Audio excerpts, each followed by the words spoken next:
everyday people, entrepreneurs, celebrities, if you will, and we talk about how to get that paper, that money, that guap.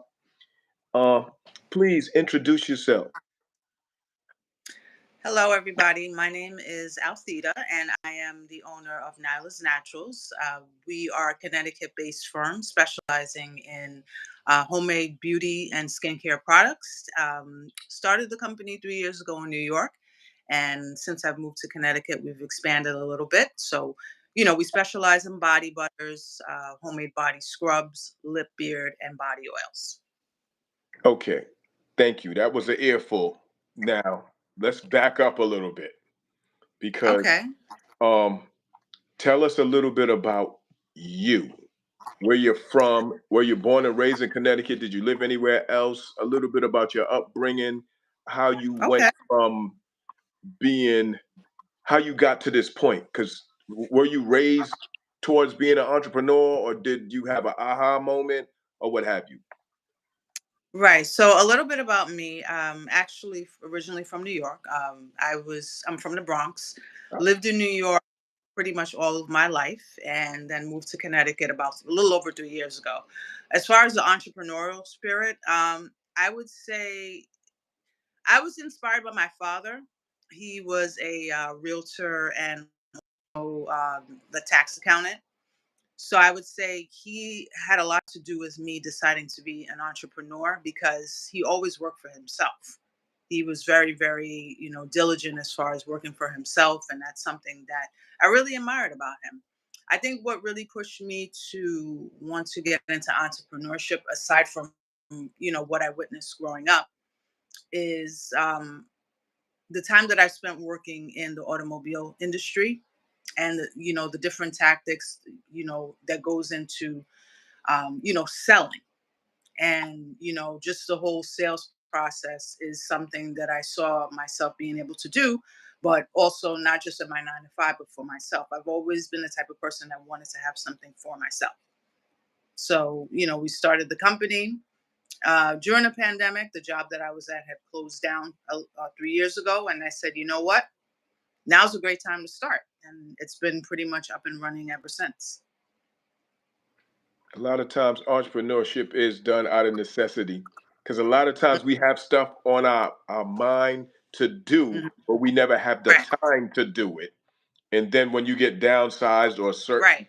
situations, it seems like a bad situation when it actually happens, but it can actually turn out to be fortunate Hmm. depending on the outcome of your drive, your journey, if you Right. will. Hmm. Right. Exactly. And I think that one of the most important things you have to have as an entrepreneur is, just the ambition, the drive, the hustle. I have all those qualities naturally as it is. So I figured, if I already have this in my 9 to 5, I can do it, and decide to put that same, energy, time, and resources into something that's my own, and to be able to build a legacy for my daughter, who the company is named after. Her name is Nyla. Okay, that's good to hear.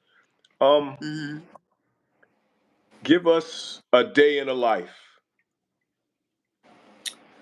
A day in a life, as far as Nyla's Naturals, it Yes. could be,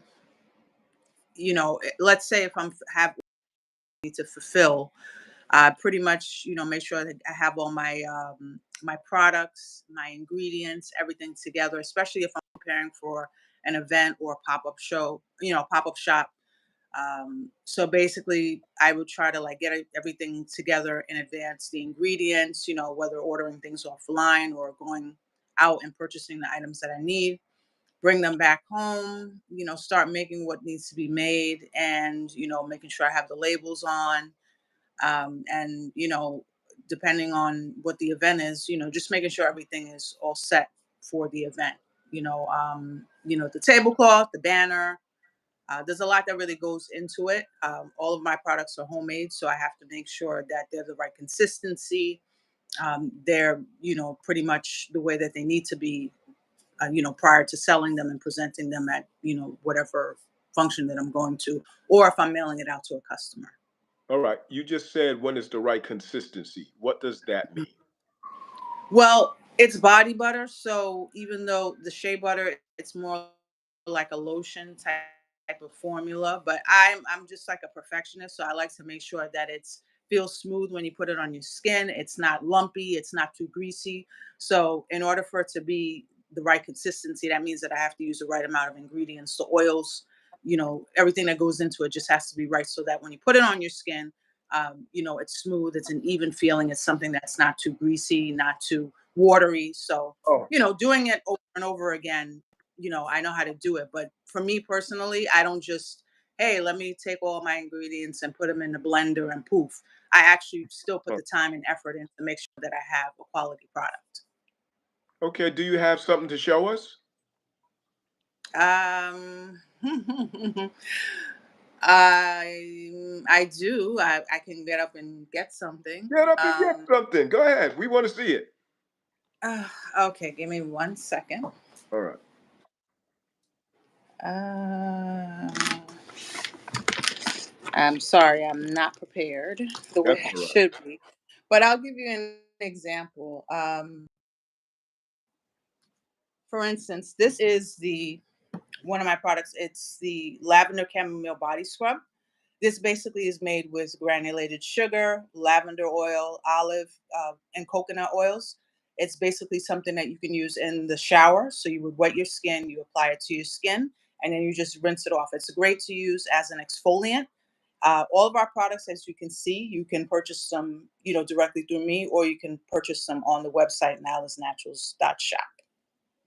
Okay.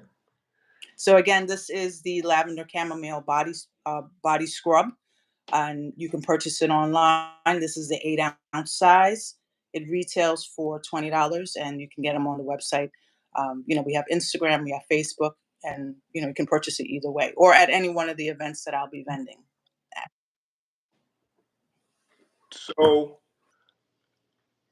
your website, what is the name? Mhm. It's nylasnaturals.shop. So, Nila. Oh no, I'll spell it out. So it's NAILAHS naturals, also with an S on the end, dot shop. Okay. This is a Mhm. Shopify store or No, it's actually through Big Cartel. So even if you Google it, it'll come up, the Facebook, Instagram, the website, everything. And even here, I have a YouTube channel, Nyla's Naturals. You can go ahead and subscribe to our YouTube channel. We're all over Instagram, Facebook, Twitter, Nyla's Naturals. Even if you Google it, everything will come up. okay. Now, let's say I wanted to get into the pop-up shop hustle. How would I go Okay. about As a vendor, or if you wanted to host your own event? as a vendor? Okay, so typically, if you would like to be a vendor at a pop up shop, there's a couple of different things that you may want to take into consideration. First and foremost, do your research. Make sure whoever it is you're going to be signing up with, it's a legit, function that's going on. Because as you know, unfortunately, there are a lot of scams and everything that are going on, nowadays. Unfortunately, so make sure when you sign up for a pop up shop, I would check with the venue first to make sure that they're actually having the event there. Make sure you have all your information as far as who the organizer is, what the setup, what the vendor fee is, what time you have to arrive, and most importantly, if they're providing tables and chairs. If they don't have tables and chairs, you may have to bring your own. And those are all important things that you need to ask whoever's hosting a pop up shop, because you don't want to get there and then not be prepared. If a pop up shop starts at 2 o'clock, typically most organizers would ask that you arrive about an hour or so ahead of time to set up and get yourself situated. So those are a few things that I would make sure. When it comes to payment and everything like that, I would just kind of, again, just do your research. Make sure you call the venue wherever the event is going to be held, just to make sure, hey, is there going to be a pop-up out at this location, because there's a lot of different scams and things going on. If it's somebody that you work with on a regular basis, then obviously you don't really have to do that. But for someone that's doing it first time, that my recommendation is to just make sure you do your homework. A good question also, anybody that just want to sign up for a pop-up shop, inquire about the foot traffic. Obviously, you can't guarantee that you'll get sales, at a pop up shop, but it might be a good idea to find out where the pop up shop is being held and what type of foot traffic is usually anticipated. Also, if it's a place where you have a lot of items, you want to make sure, is it like a first floor? Do I have to go upstairs? Because the last thing you want to do is get to your location for your pop up shop and figure out you have a flight of stairs and you have all these things that you have to lug upstairs. So, those are some important questions that you may want to ask the organizer prior to committing to a pop up. That's that's good. Um, Yeah. I want to make a clarification from what you said. For instance, say Joe's pop up, and he's saying he's Right. having it at the New Haven Coliseum. I want to Right. call the New Haven Coliseum and ask them, is Joe having a pop up there to make sure that Joe Me isn't trying personally, to. if you're not right, if you're not too familiar with the person, or if it's your first time vending, it's very easy to get caught up in the momentum of, oh, it's my first pop-up shop, oh, it's my first event. Me personally, I would just check to make sure, especially again, if you're not familiar with the person and it's your first time, because the last thing you want is to get scammed. Another pointer I would say is that when you do decide to commit to a pop-up shop, you make payment. Make sure you get a copy of the flyer. Most of the times, they'll give you a copy of the flyer with your company logo on it, and promote it as much as you can on social media. I can't stress that enough, because you want to keep sharing, posting, tagging, sending it to friends, keep resharing, just so that people know that this event is taking place and you will be there and they should stop by your table. Okay. Now, since you mentioned it, I have to ask, what if I hmm wanted to host my own pop up shop? How would I go about that? Okay, so if you wanted to host your own pop up shop, I've done actually several last year. What you want to do is check with the venue, get the cost, how much it costs to, go ahead and do the pop up shop. What's required? Do you have to have business insurance or anything like that? I mean, obviously, if it's a venue, it would have to be someplace that's licensed and insured to Right. be able to have, hold functions. If you decide that you are going to go with a venue, find out, do I have to pay in full? Do I need to just put down a deposit and then pay the balance prior to, the pop up shop? Make sure you have the date in mind that you'd like to do the pop up shop for.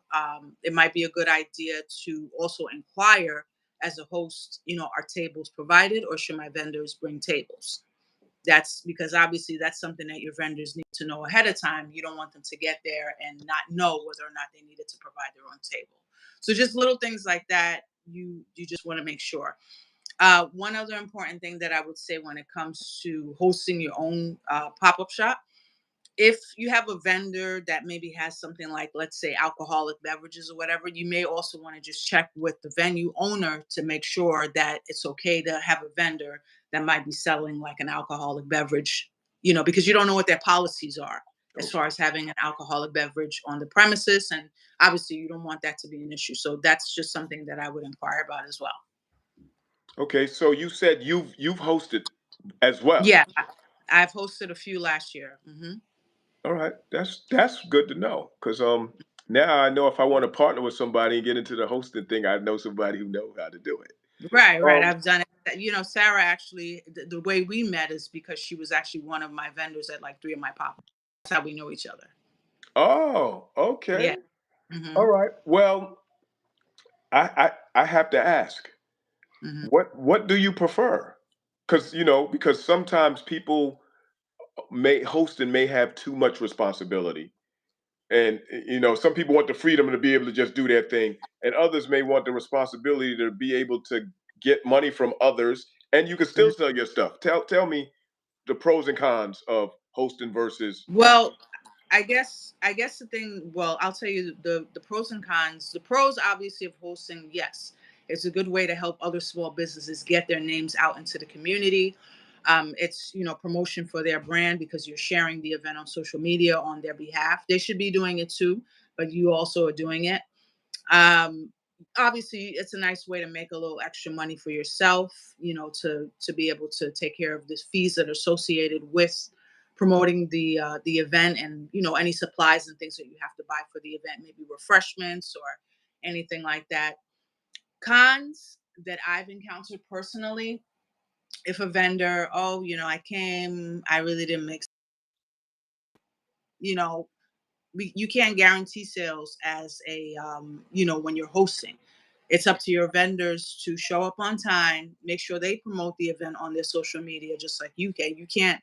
I've had that happen where they're like, oh well, I really didn't sell anything. you know Obviously everyone wants to sell, but if you're just into hosting pop-up shops, or if you're just attending pop-up shops and investing in time and energy, and it's like, hey, I made no sales, it's also networking. It's also people knowing about your brand.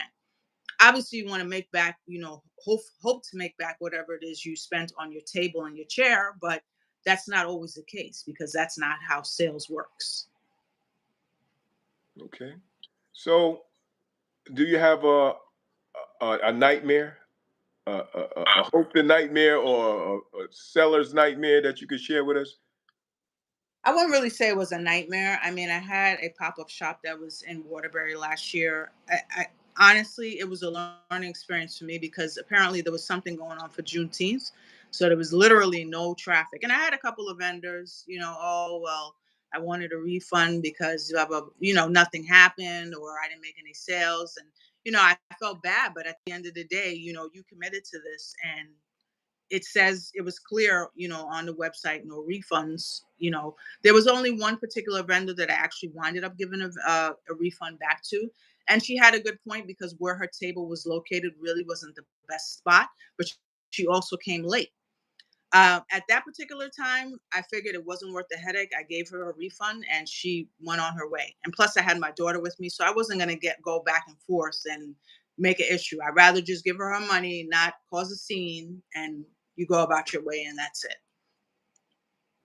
So, Um, again, it's just a lot of times I think sometimes vendors will, hey, I didn't sell anything, or did you promote it? Or, if you see me sharing it on social media, I'm doing my part. But, again, as a host, you cannot guarantee sales or foot traffic, but we always encourage you. What you have to do as a host is encourage your vendors, tell your family, tell your friends, let everyone know that you're going to be, at a pop up shop this afternoon, and if they can stop by, just make sure that you get the word out there.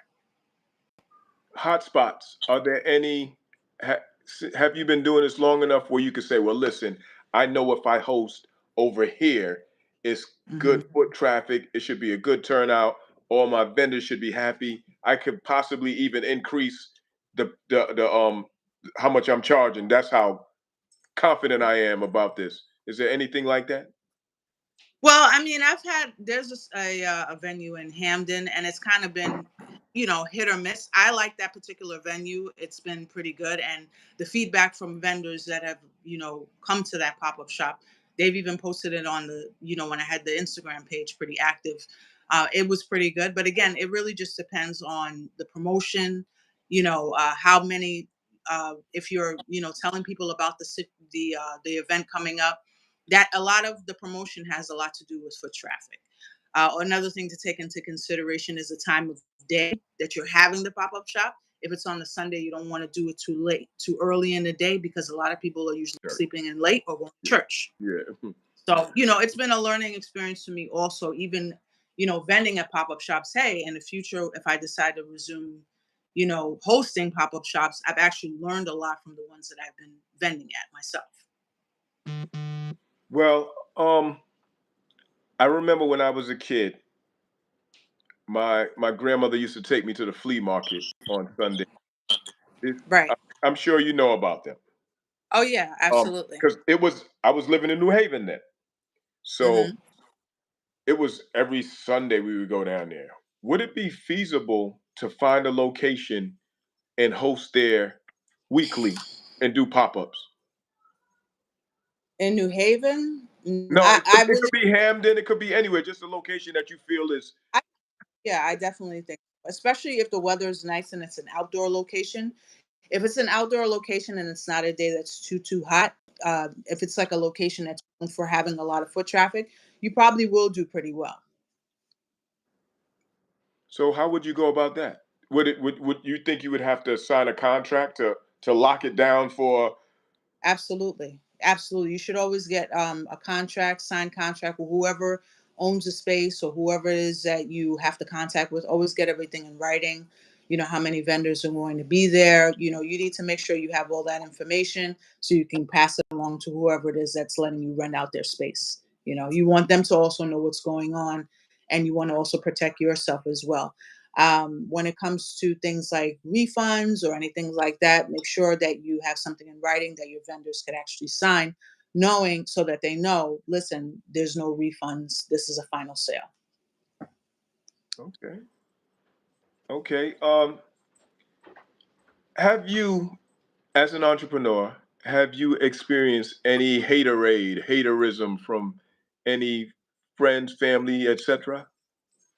No, not really. I No. mean, if it's been, like that take place, it hasn't been apparent. So, I feel like if you are experiencing hate from people that are supposed to, be in your corner, I guess that means you must be doing something right. Okay. Okay. Um, do you have words of wisdom? Someone's trying to start their own business. Do you have any guiding words? Yes, I do. If you're trying to start your business, no time like the present.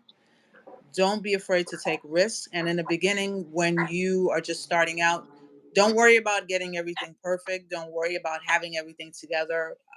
Take your time and just, do things one day at a time. Don't try to go out and, hey, I want to start a business. Let me spend $5,000 worth of supplies. Don't do that. Start small, make sales, and use whatever it is that you're selling or the proceeds from your sales to expand. I personally, when I started Nyla's Naturals a little over 3 years ago, I didn't even have business cards. I didn't have business cards. I didn't have a website. I made the products in my kitchen and took it to my job. The I took off, just kind of ran with it from there. I actually didn't do a website until later on down the line. I had pretty much nothing, but I didn't let that stop me from continuing, on what it was I was doing, because I saw that here I am making this product and, my coworkers really like it. So I'm on to something. And from there, I started the website, the business cards, Instagram, Facebook, and I just, added on as I went along. So don't worry about being perfect. Just start with what you have. And not only that, it's very, very important to promote your brand or service on social media. Like, I can't stress that enough. It's very important. I know reels are very important because I think those Mhm. give a little bit more traction than just regular posts. So you have to make sure you do a lot of social media as much as you can, because you want people to tune into what you have to offer or what you're selling. How did you structure your business? In terms of LLC, corporation, sole proprietorship? sole proprietorship, yes. Okay. Are Mhm. you aware that you can be sued with your company because of sole proprietorship? Yes, I'm aware of that. Okay. So are you going to stick with the risk or are you going to separate yourself from the entity? I mean, at some point, I'll probably do a LLC. I've already thought about that. I haven't done anything yet, but that is something that I probably will put into place, soon. Okay. Uh, can you list the types of products that you have? And if you have limited products, can you list the different like flavors or, in the event that Yes. someone wants to buy, they have like an idea of the variety. Right. Sure. So as far as the body butters, we have cucumber, we have pineapple, we have pumpkin spice, we have unscented. So if you have, skin that can't really withstand fragrance, that's an option. The scrubs, brown sugar, lavender, warm vanilla. We also have warm vanilla body butters. So if it's a body butter that I've mentioned, there you can also get it in a scrub as well. The same, So the those same flavor. Right. So basically, let's say if you order a pineapple body butter, if you, contacted me and said, hey, I'd like to get that in a body scrub, that's something that I can do as well. Okay. Now we're approaching the holiday season. Are there any specials that you're coming up with for the holidays? Sure. So, as far as specials are concerned, I will be doing a Black Friday sale. So, if you go over to Nyla's Naturals on Instagram, I'll be posting it there as well as a Facebook page, Nyla's Naturals. It'll be a Black Friday sale. To anybody in the New Haven area, I'll actually be vending at 80 Proof. It's a client 1 year anniversary and business expo this Sunday, November 5th from 6:30 to 9. So if you're in the area, you can come by and I'll have my table set up. You can purchase my items as well as from other local vendors as well. It's a networking event, so you can network. There'll be, music, food, and everything. And you can come by and say hello and also pick up your products that way. But we will be having some holiday sales going forward. So just make sure you tune into social media so you can stay up to date. Okay. Is there a pro and a con when it comes to approaching establishments to carry your product? No, I've done a couple of places, and we did a lot of like the paperwork and stuff like that remotely, and then I went in, took a look at the space where my products was going to be situated, and it's been a good experience. I actually would eventually one day like to have my own, storefront. That's the goal for me. So, could you explain at least a little bit about the process on how to try to get your product in person stores? Sure. So I found out about these places really on social media.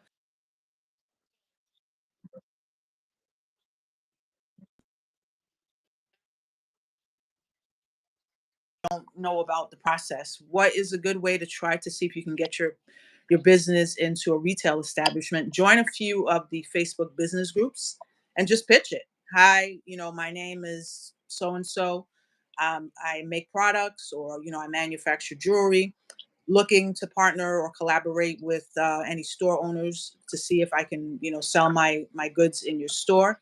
If that's something that you think you'd be interested in, please contact me, and I will put the links to your website in the message within the Facebook group, so that people that might read the post might say, "Hey, you know what? I have a store that I sell arts and crafts.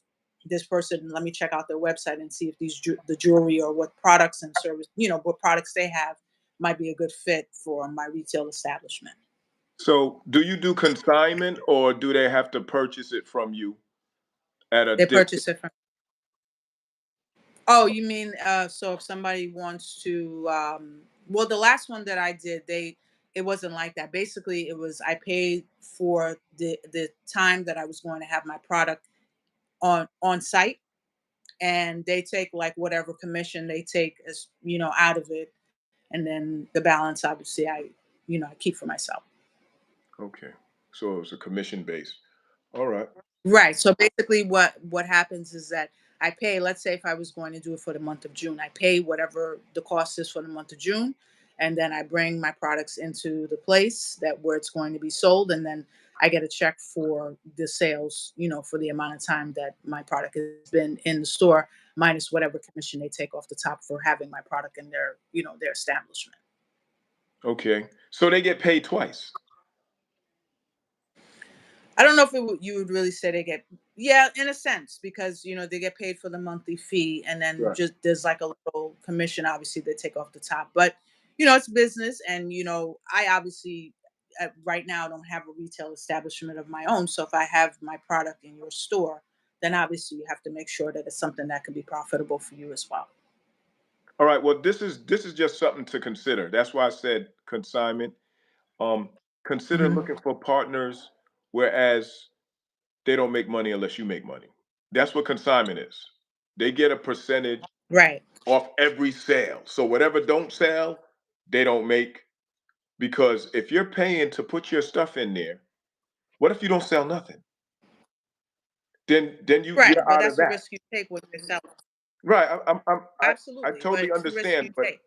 I'm trying to look at it from um the seller, your point of view, because Mhm. at the end of the day, if you paying me to put it in my store for a month, I have no real incentive to sell it.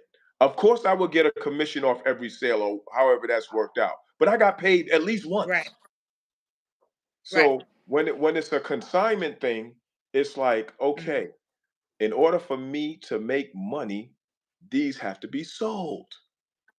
Right. Now, and I'm not saying that every business will do it because things have changed. People are looking to Right. see how they can make money more than once, and I'm not mad at them. But at Right. the end of the day, if you're a small business and you're trying to come up, you need to work with people that are willing to work with you. Because, for instance, I know somebody who's getting ready to open up their own storefront, and he Right. approached me and said, "Well, listen, could I supply some of the stuff?" And I was like, Mhm. "I don't have no problem doing that." And I was like, "And I will do it on consignment Right. because I'm trying to help them." And they're like, "Yo, okay, I'll make some money. You make some money." And at the end of the day, if he's just opening up a store, he can't afford to pay everybody, pay out, pay out, pay out. You know what I'm saying? And Right. at the end of the day, it's not feasible for me to pay him to put it in a brand new store. Right. Of course. You know what I'm saying? So it's like sometimes you got to do the one hand, wash it the other, and you got to be creative about how you market yourself. Right. But Absolutely. I but agree. this is not about me. This is about you. So um you already said the different flavors. You said what you have. Mhm. What's next? Well, what I'd like to do next is, work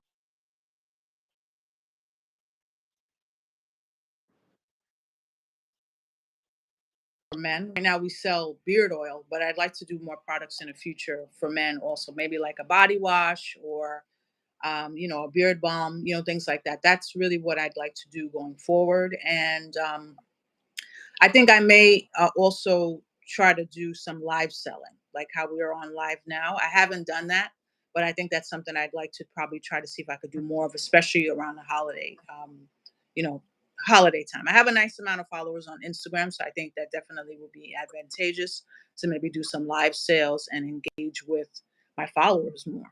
So when you're saying live selling, it's like similar to infomercial, right? Like you're live and Well, you're not an saying, I got infomercial, this, that, just and the third. You could right. I guess somewhat I guess you can call it that, but I would just, log on, let everyone know, hey, we're going live.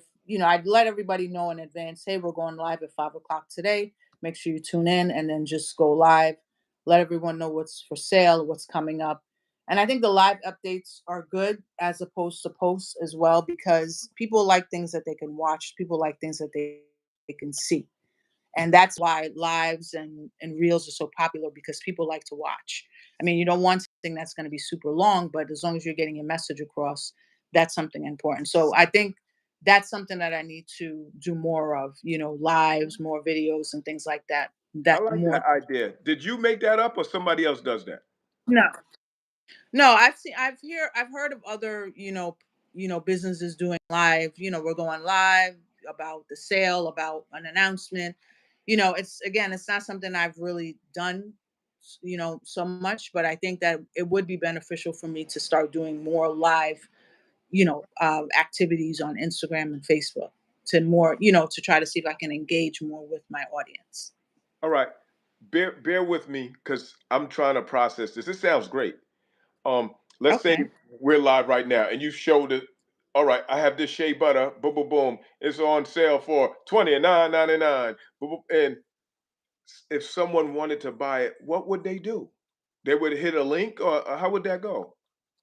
Right. I could either pop the link in the chat, or I can just I could do what's called a call to action. So what a call to action is, as I'm on the live with you, I'll say, hey, this is the lavender chamomile body scrub. It retails for $20. This is an 8-ounce size that we carry. In order to purchase, you can go to the website, and I would just direct them to click on the link in the bio. You could shop online. So it's very important to also state a call to action, so people have some type of, how do I get it? link is in the bio to shop. That's pretty much all that needs to be said. And once they're done with the live, they go to the link in the bio. And live is also a good way to get traffic to your website because Yeah. people are listening to you on live and then they're like, oh, let me check out her website, but I'm already on here anyway. Right. That makes a lot of sense. And also, there could be, because as you're saying this, as we're speaking, I'm thinking about different commercials and stuff that I clicked on, and they'll talk and then they'll say, Hmm. well, go here. And if you do this now, you will get it for the low price of, so you could do a sale at that time Right. during the live. Right. I get it. That's ingenious. Yeah, that's a good idea. Very good idea, It's actually. a good way. I wouldn't do it with the cheesy infomercial type of approach, but I would be, I think that when you're doing a live, you want to make a sale, but you also want to illustrate the value Right. of why it's a good idea for them to shop now. So right now we're in November. The reason why it's a good idea to invest in a body scrub, especially one that's homemade with all natural ingredients, is because sugar is something that's used in body scrubs and it's an exfoliant. So if you're a person that has very dry skin, now's a great time, now that the weather's getting cold, to invest in your skincare. Okay. So I think that, you want to sell your product, but you don't want to sound too salesy. You also want to make sure you illustrate the value for your followers and for anyone that's going to tune into your live. Right. Because some people you actually have to teach them in order to sell to them. Right, right, Because exactly. Hmm. you said sugar is an exfoliant. And although I didn't know that, as you're Hmm. saying it, I can understand because sugar has the gritty, and I've had Exactly. exfoliants that actually scrub you. So a sugar could do that. So I get it. Exactly. But you taught Hmm. me that just now. I just Exactly. So it's hear it and be about like, okay, that educating. makes sense. Right. Right. So it's not just about selling the product. You also want to educate your audience as to why this is a good product. Like I've had, customers or potential customers ask me, hey, I have eczema. What do you recommend? I don't make any claims that my products heal or treat eczema because they do not. However, what I say is, if you have eczema, then it might be a good idea to try something that's unscented, like one of our unscented body butters. Okay. And because the scented would probably irritate. Right. Somebody that has eczema, even like myself, I wouldn't recommend putting something that has fragrance on your face or any place on your skin if you have eczema because it may irritate your skin. Okay. All right. And I say that because I occasionally have my little bouts in different areas Right. on the Hmm. inside of my elbows. So I know if you put the wrong thing there, you're gonna know. Right. Right. Exactly. So if you decide that you would like to, get a body butter or some kind of skincare, it might be a good idea, as my suggestion, to use something that might not be, fragrance and see how it works with your skin. All right, that makes sense. That makes a lot of Hmm. sense. Um, any parting words or any other things that you would like to tell people where you're gonna be at next? Um, Sure. So again, I will be at 80 Proof. That's downtown New Haven. There is a sorry about that. I will be at 80 Proof. That's this Sunday, November 5th, from 6:30 to 9 for the Client Appreciation and Business Expo. I'll have a table set up and I will be participating in this event as one of the vendors. So make sure you come by. It is free to attend. There'll be music, food, entertainment, and obviously it's a great way to come down and support local business, myself and some other local vendors. It'll, looks like it's going to be a really good event. And this is PM. again, just This is PM, yes, right? 6:30 p.m. Right, 6:30 p.m. at 80 Proof downtown New Haven this Sunday, November 5th. So anyone that's tuning in, make sure you follow us on Facebook at Nyla's Naturals. Our Instagram's page is Nyla's Naturals. And obviously here on YouTube, you can subscribe to our page, Nyla's Naturals. Don't no time like the present. There's no such thing as the right time. Just go for it. That's good. That's good. I appreciate you having the time, and I'm sorry because I had some technical difficulties, so that's why I ended up later. I still didn't get it together. I That's okay. kept it pushing. That's okay. But thank That's you. okay. And Thank you for having me. when you enter another phase, shout Hmm. at me. We can reconvene and educate the Hmm. people some more. Let them know what you're doing. All right. Absolutely. And I will be live at the event this Sunday at 80 Proof. So, make sure you tune in. I'll be posting it on social media and, hope that everyone has a healthy and safe holiday. Thank you. You be safe. Thank you. You too. Have a good night. Bye bye. So that was Altheda with Nyla's Naturals. Nyla's Naturals. This is Johnny Bunting Jr., 25 Ways to Make 25K, where I introduce and interview uh, different entrepreneurs, females and males, men and women that get their grind on, their hustle on, and stack it. So tune in with me next time when I speak to someone else about getting the grind on, getting their shine on. This is Johnny Bunting Jr., 25 Ways to Make 25K. What you need to do is get your hustle on, and you have to do what you can until you can do what you want. That's one of the things I tell people when I talk to them. And what I mean by that is a lot of times people want to do this, they want to do that, but they're not able to. But you can't just stay idle and stay stuck in a rut. You have to do whatever it is you can until you get yourself in a position to do what you want. So, Johnny Bunting Jr. here signing off. 25 Ways to Make 25K. Y'all have a good night.